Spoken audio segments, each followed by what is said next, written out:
Hey there, thanks for joining me for another devlog for Eons Away, a turn-based RPG I'm developing in Unity. In the previous devlog, I showcased the 4-year journey of my game. In today's video, I'll showcase my progress on the main character and the battle system. Let's dive in. Over the past 4 years, the main character's design has seen quite a few changes. I've drawn inspiration from various characters across games and TV shows. Even though this process took longer than I would have liked, I'm happy with the results. Due to the new changes, I had to redo the animations and create a new skeleton for the character. Animation isn't my strong suit, so the rigging and animation process was a bit intimidating. That's why I often prioritized tasks that played to my strengths. Getting the design and animations done sooner might have been beneficial for creating polished promotional content, but I'm happy about how it all came together. The animations are created using Unity's 2D animation tool. I chose this tool mainly because it's free. While there are tools like Spine 2D that can give animations a bit of a 3D feel, I was aiming for that pure 2D look. Plus, working in Unity simplified the workflow because I did not need to swap between different programs.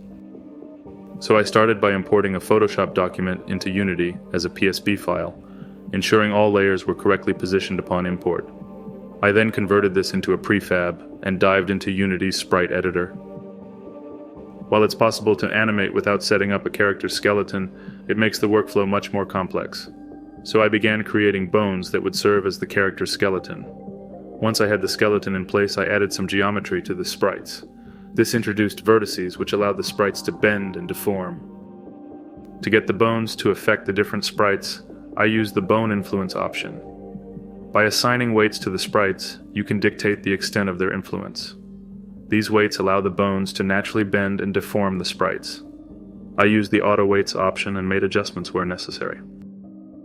After setting up the rig, I tackled the final prep step before diving into animation, integrating inverse kinematics, or IKs for short.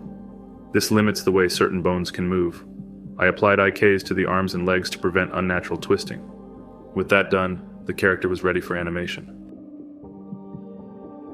I started with making a run cycle, and it took a while to get it right, but I'm pretty happy with how it turned out. I threw in some placeholder animations just to check if everything was syncing up right. After messing around a bit in the animator controller, everything worked nicely. Next, it's time to dive into the battle system. If you like this video and want to stay in the loop, a like and subscribe would be awesome. Thanks for the support. First off, let me explain how combat works in Eons Away. At its core, it's a turn-based RPG, but I've come up with some unique mechanics. Each battle consists of 2 phases, the battle phase and the wrap-it-up phase. In the battle phase, you aim to bring your opponent's corruption bar down to 0 through attacks. Once this bar is depleted, the opponent is cleansed of corruption and reverts to their original form. At this point, you can scare this opponent away without causing harm. Alternatively, you can continue attacking when the corruption bar is depleted. Your attacks will then target the opponent's HP, which can lead to their elimination. Once you've managed to cleanse or eliminate all opponents, we move into the wrap-it-up phase. Here you'll have 3 options to end the encounter. The first option is to scare all opponents away. This way, you can end the battle without causing any harm. The second option is an all-out combo attack that eliminates all opponents. With this option, you can gain some extra items, but you'll lose some morality points. The third option is to form a soul pact with one of the opponents. By forming a soul pact, you capture a creature's essence, allowing you to summon it in future battles and perform unique abilities. These soul pacts are represented by these collectible cards.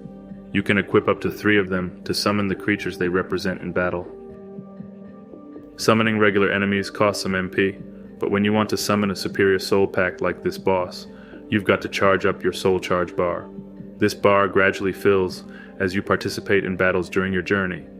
I considered using a separate bar for each character, but decided on a shared bar for the entire party. This decision was influenced by the fact that each combatant already has an HP, MP, and corruption bar to manage. Once the soul charge bar reaches its max, you're ready to unleash a powerful special attack.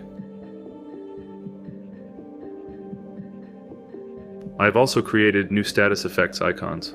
Initially, I went with a grayscale design for its clean look, but recognizing each status effect was a bit difficult, so I added some color.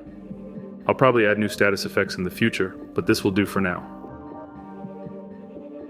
If you're designing a turn-based game, there are a bunch of ways to handle the turn order.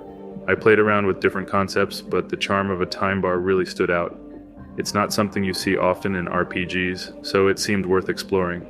I drew inspiration from games like Grandia and Child of Light, which I've both played and found to be very enjoyable. Maybe I'll add an option to speed up the time bar in the future, but I'm happy with how it works right now. I've positioned the time bar at the screen's bottom center. On this bar, icons represent each combatant in battle. Your party is placed at the top while the enemies are positioned below, minimizing overlap. The icons glide from left to right, and upon reaching the act segment, the combatant can select an action. When one of your combatants is ready to take action, the game pauses and a menu appears. You can choose to attack, use an item, cast magic, or attempt to escape. Some actions can be performed directly, while others might require some time. I'm exploring ways to make this waiting period more engaging. For instance, in Child of Light, there's a fairy that can slow down opponents. If you have any suggestions, please share them in the comments. After selecting an action, the icon continues moving to the right, performing the action once it hits the end of the act segment. The speed of the icon's movement depends on various factors, including the combatant's natural speed and abilities. I've redesigned the time bar for better clarity and widened it for easier distinction between icons. There's still some room for improvement, but I'm satisfied with its current state. I'm really happy with how the game is coming together. While there's always room for improvement, I'm genuinely proud of its current state. If you want to stay updated on Eons Away's development, please consider subscribing. Your support is much appreciated. Lastly, I want to announce that the Eons Away Patreon is live. For those who can and wish to support the development of Eons Away, you'll get access to exclusive content, voting polls, and a lot more exciting stuff. Another great way to support the game is by adding the game to your Steam wishlist. The Steam and Patreon links are in the description below. Thank you for joining me, and I'll see you in the next one.